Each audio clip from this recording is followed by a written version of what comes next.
One of the very first things you'll discover about Transformers once you scratch beneath the surface is there are a lot of different stories, like a scary amount.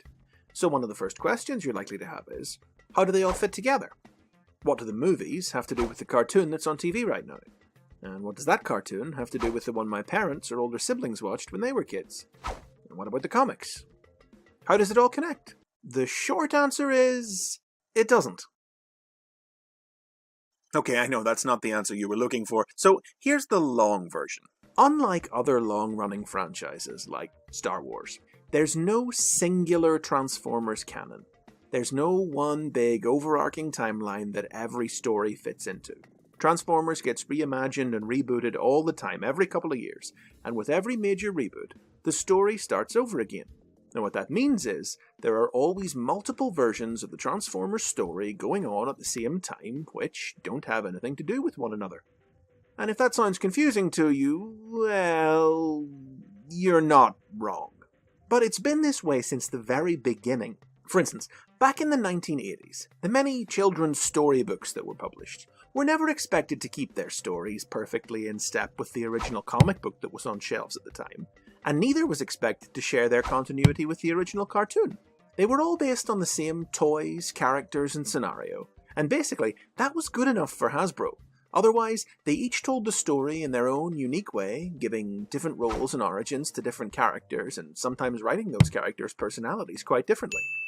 And now, a nice and nifty musical selection for easy listening. Hold on to your dancing shoes and go, man, go!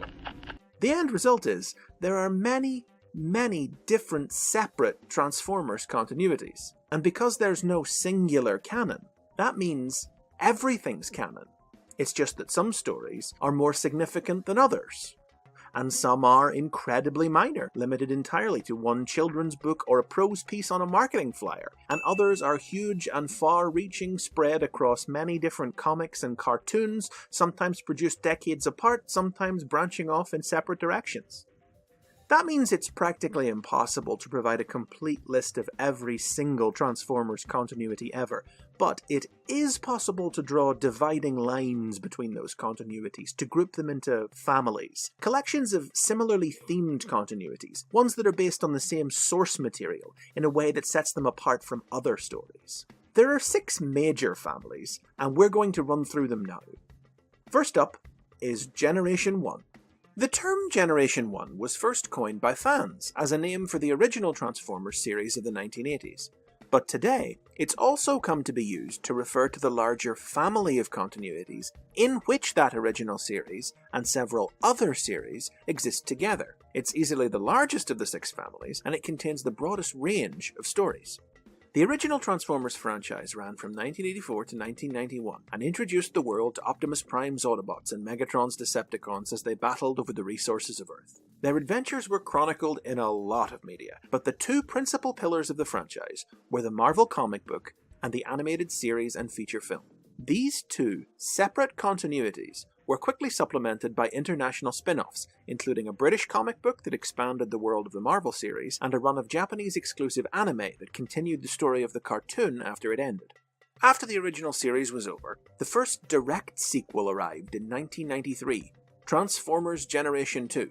It was in fact in response to this rebranding that fans coined the term Generation 1 in the first place. After Generation 2 came what's referred to today as the Beast era, encompassing the Beast Wars and Beast Machines series, which ran from 1996 to 2001. These series featured the Maximals and Predacons, the descendants of the Autobots and Decepticons from a future where Transformers had mastered the ability to transform not just into machines, but organic creatures as well. Though set apart from the original series, both Generation 2 and the Beast era are inextricably tied to it, and hence still fall within the original Generation 1 family of stories. And of course, Generation 1 remains the backbone of much of the Transformers today.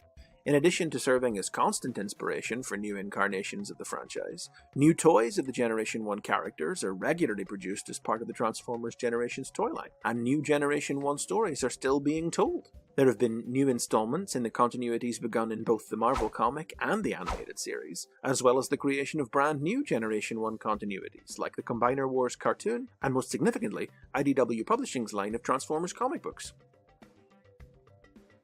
Our second family is Robots in Disguise. Not the Robots in Disguise cartoon that's on TV right now, but the original series by that name from 2001. As I mentioned earlier, in Japan, multiple anime were produced that expanded on the story of the Generation 1 cartoon, and following Beast Machines to fill for time during the production of the next series, Hasbro elected to import the last of these, a series known in Japan as Car Robots, about the Autobots battling the Predacons on present-day Earth, and dubbed it into English as Robots in Disguise. Though this dub did contain references to Generation 1 lore, it reinvented its cast and in particular reimagined Autobot leader Fire Convoy and Predacon leader Gigatron as new versions of Optimus Prime and Megatron themselves, essentially turning a story that had been part of the Generation 1 family in Japan into the first non-G1 Transformers story. Despite this, virtually all modern use of its characters takes place in Generation 1 themed stories anyway. RID, as it's known, has been a little bit overlooked by history as its own distinct entity.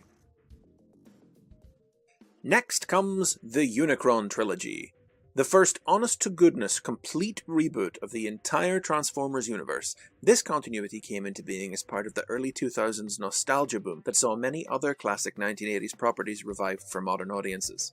The trilogy represented a greater level of co-production between America and Japan, and it rode the crest of the anime wave sweeping children's television at the time, with each portion of the trilogy consisting of a full-length anime series. The three series were only collectively named the Unicron trilogy after they had ended. The name refers to the significant role played by the world-devouring monster planet Unicron in all three of them. The story begins in Transformers Armada, which sees the Autobots and Decepticons, led by new incarnations of Optimus Prime and Megatron, fighting for control of the small, power-enhancing robots known as the Minicons.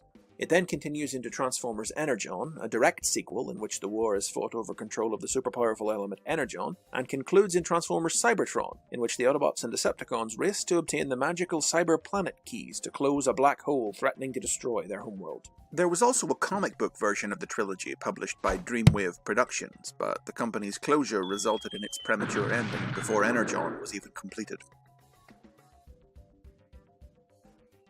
Next on the list, the movies, which don't need much elaboration. With nearly $4 billion worldwide gross, I think they speak for themselves. But the movieverse does serve as a good example of how Transformers continuity works when there's only one central pillar to a franchise. The Beast era has something similar going on.